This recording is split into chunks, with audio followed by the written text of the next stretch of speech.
से कहा था ना कि आपको व्लॉग में नहीं लेके आना, क्योंकि आपकी तबीयत इस तरह की है कि मैं किसी भी किस्म का नुकसान नहीं बर्दाश्त कर सकता, ना आपकी जात के लिए ना किसी और की जात के लिए। टंग बना के ये डालेंगे, she is my wife, she is mine. आप अपनी बहन को लेकर अगर हॉस्पिटल गए हो, शी इज नॉट वेल, तो ये आपकी भी रिस्पॉन्सिबिलिटी है, मेरी भी है। सौ बिस्मिल्लाह, जो भी हो वो हम कर लेंगे सॉर्ट। हमें पता है कि हम कर लेंगे, ऐसा कोई मसला नहीं, अनटिल अनलेस वो करना चाहे। ठीक है, अगर वो करना ही ना चाहे फिर तो चीजें बर्बादी की तरफ जाएंगी ही जाएंगी। अगर वो करना चाहे, मुझे ये अजीब सा ना गंदा गंदा सा लग रहा है कि मैं ये बैठ के अपनी फैमिली की बातें यहाँ पर कर रहा हूँ, लेकिन मेरी जो फैमिली है शायद वो थोड़ी सी क्रैक हो गई है। उनको इतनी अकल समझ नहीं गई कि इससे नुकसान सिर्फ अपना ही है। अवाम ने चीजें मेरे जहन में ये चीज थी कि यार मेरी बेगम है ना, मुझसे नाराज है ना, मैं मना लूंगा। मैं किसी भी तरह उसका वीजा लगवाऊं, खुद पाकिस्तान जाऊं, व्हाट्सोएवर जो। शुक्र अल्हम्दुलिल्लाह अपने हाथ से वीजा अप्लाई किए में उसने, रिजेक्शन लग गई, पैसे जाया हो गए, कोई बात नहीं, खैर है, इतने लगते हैं, वहां भी हो गए। दुबई का नहीं आ रहा, कहीं और का तो क्या ही आएगा, यूके का तो क्या ही आएगा।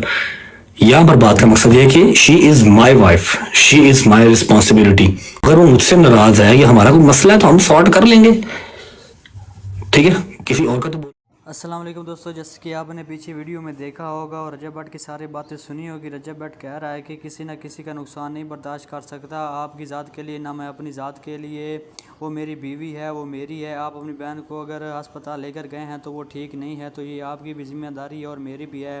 जो भी हो वो हम कर लेंगे, हमें पता है कि हम कर लेंगे, ऐसा कोई मसला नहीं। जब तक वो करना चाहे ठीक है, अगर वो करना ही ना चाहे तो फिर तो चीज़ें बर्बादी की तरफ जाएंगी। अगर वो करना चाहे तो मुझे ये अजीब सा गंदा गंदा सा लग रहा है कि मैं बैठ के अपनी फ़ैमिली की बातें यहाँ पर कर रहा हूँ, लेकिन मेरी जो फैमिली है शायद वो थोड़ी सी टूट गई है। उनको इतनी अकल समझ नहीं आ रही कि इससे नुकसान सिर्फ़ और सिर्फ हमारा है। जहन में ये चीज़ें थी कि ये मेरी बेगम है, ना मुझसे नाराज़ है, ना मैं मना लूँगा, मैं किसी भी तरह इसको मना लूँगा। अगर उसका वीज़ा नहीं लग रहा, वीज़ा अप्लाई किया हुआ है, उसने रिजेक्शन लग गई है, पैसा ज़ाया हो गया, कोई बात नहीं, खैर दुनिया रखते हैं, वहाँ भी हो गई। दुबई का नहीं आ रहा।